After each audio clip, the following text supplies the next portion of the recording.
Batman issue 126, Chip Zdarsky writing with Jorge Jimenez on the art. So, last issue ended with the reveal of the robot coming out the cave, the failsafe. Mm-hmm.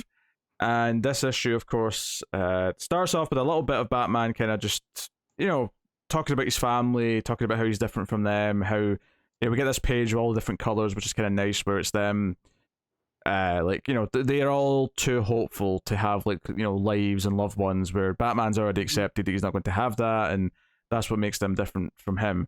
But, he has a small conversation with Tim, because Tim's still getting involved with things, and Batman feels that he should be taking some time off.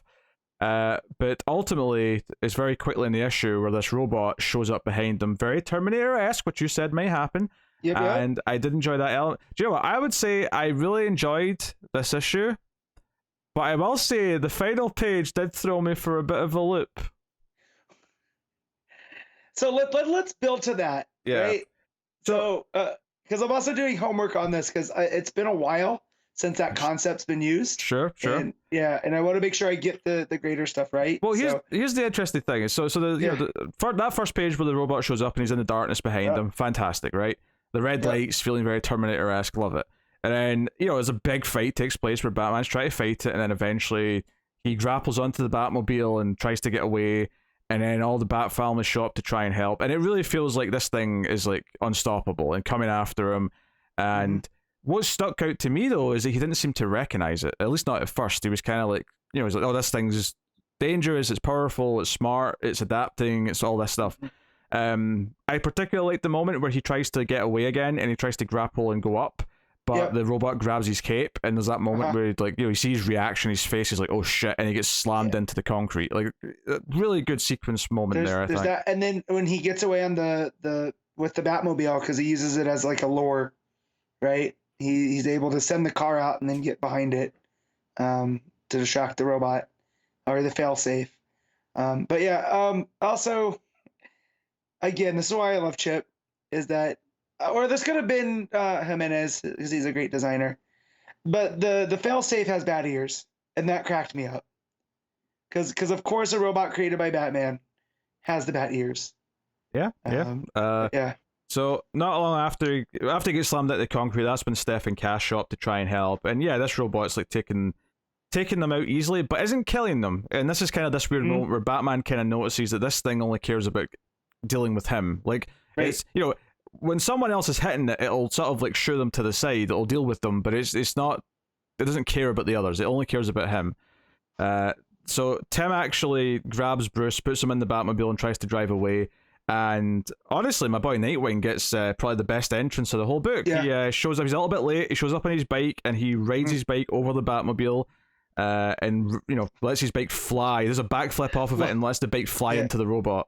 He turns it into a missile. It's just wonderful. Yeah. It's wonderful. But of course the robot jumps up and does a big shockwave attack. Ground pound kind of thing. And the others just can't keep up with it. But Batman's actually tricked it, because Batman, on his way, I think Tim's saying, oh, we need to get to the cave, and the robot hears the cave, but it turns out he goes to the old cave and not the one that Leslie's actually waiting at to give him medical attention. So the robot sees Leslie, and what does it says? Just sort of says, where is he? Yeah, he's just so he's diverted the robot quite effectively. And it's like Batman's finally starting to remember that this is something to do with him. Yeah. And he's going into this secret part of the cave. He takes off his cowl and his cape, and he finds this box. And I'm and what I was thinking at this point, I'm did he intentionally erase his memory of creating this, because that would defeat the purpose if he knew it was there to come after him? Right. That's what I was thinking. And then of course he's building up in the narration. He says, I've done this to myself, and then Tim looks around, you see the purple glove, and I thought, oh, has he put on his original costume? I was thinking, the Detective 27 purple gloves costume. He's got to return back to his roots to remind himself, why this failsafe exists. And I was so wrong. And then the final page, I was also wrong. He walks out in the Batman of Zur-En-Ra, or Zur-En-Ar, whatever you like. Zur-En-Ar. Yeah, the purple, red, yellow costume. This, which I mainly associate from Grant Morrison's run, is where I kind of really knew about it from. But Uh, so yeah, this is something that the Batman of Zur-En-Ra has done. The failsafe, not regular Bruce. No. So Zur-En-Ra exists. So when Morrison brought it back, so this is what I had to refresh.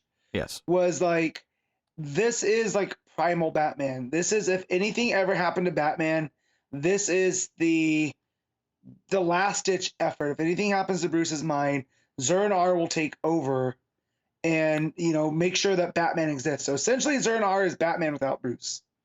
And so it seems like the Zur-En-Ra version of him created this failsafe in case Batman had went too far. And so now it's like this multi-level thing that, like, Bruce did create failsafe, but it wasn't really Bruce because it was Batman. So Batman created the failsafe, but then didn't tell Bruce about it. So it's this whole thing, and I'm just like, oh man, Zur-En-Ra is always a trip, always. So I have a feeling Bat might be showing up at some point. I'm so conflicted on this because on the one hand, like, I loved the issue up till the end, and just as a sort of, you know, Terminator robot hunting Batman, I really enjoyed all that stuff. All the Bat family getting involved, loved it. The final page, like, I'm conflicted because on the one hand, I think that this might just mess up what I like about the story. On the other hand, though, I do appreciate that Zdarsky is willing to just pull from anything in Bat history and do something with it. Like, I kind of appreciate the balls of it. I'm not so sure if I like it yet. We'll see what he does with it next issue. Yeah, when Zur-En-Ra shows up, things are gonna go sideways, right? Like, that's always that's the thing that I got from Morrison, which he had pulled from an older story where, like, Zur-En-Ra was like kind of like a Bizarro. He was a scientist from another and it's called From the Superman of Planet X from Batman 113. The story of Batman from Zur-En-Ra brings that would become Earth 1 Batman to his planet to help him battle giant robots piloted by an unidentified alien race. While on the planet Batman's found, he's developed Superman-like powers. So the whole concept of Zur-En-Ra by itself is just wild. So the fact that Morrison repurposed it as kind of its own failsafe, I do like Zdarsky using that in for this story to do something new with it. But yeah, we'll see how it goes, because it can be contingent on how Zur-En-Ra Batman. Whether I like where this goes is entirely dependent on just that. Like, you know, I mean, I enjoyed this issue a lot. I liked how the action was written. I thought the art was glorious, repeatedly throughout, both in the sequencing and just sort of the actual line work, and the Nightwing's entrance is phenomenal. Batman being grabbed and slammed into the concrete. The robot's first appearance over Bruce's shoulder.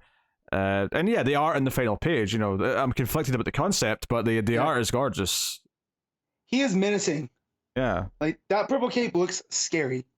But yeah. Pretty good. I mean, Zdarsky seems to be having fun. Between this and the Night, you know, the Night took a couple issues for me to fully buy in as well. But he takes his time. And again, like, the art is pretty good. The only thing is, Tim's Robin seems super, super young. It might just be the haircut. Like, it's a weird, like, high fade. I think it's I wonder if it's this weird thing where, because Damien's not around, like, he inherently is the youngest one, so that's just kind of what they lead into. Yeah. But I mean, it's not bad, it's just weird. Because, like, especially on that last page when he looks like teenage Tim Drake. And at this point, Tim should be in, like, what, college age, right? Like, he went off to college and but 20, something like that. Yeah. So but other than that, I think the art's good. Like you said, the robot showing up behind Bruce, Dick's entrance to everything, that first page where we see all of the Bat family from behind, you know, as they're going out to help Batman, is pretty good. Yeah, no.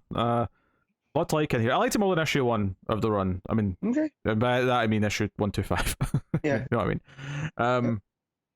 So, you know, like, I mean, if nothing else, like, I'm concerned I won't like where it goes with the Zur-En-Ra stuff, because I don't necessarily know if I liked it in the past, but at the very least I'm intrigued, and I liked all the issue up until that point, so I mean, I can't really fault much of it. Yeah. It's just one of those weird things. Like, I gotta see where it goes before, you know, because he could fall on his face, and Zur-En-Ra could be like, the Bat God personified, and I'm gonna hate it. But it could just be like a King Kong versus Godzilla moment of Zernar versus the Failsafe. You know, that fight may be entertaining. Yeah, I can't deny it. Yeah. All right. Well, what are you giving Batman 126? I'm gonna give this a 7.5. I'm gonna give it a straight. Yeah, I still thought it was really good. Like I really enjoyed the book. The ending's just leaving me question like if I like where it's going, but you know, I have no reason to really doubt Zdarsky at this point, really. So, we'll see.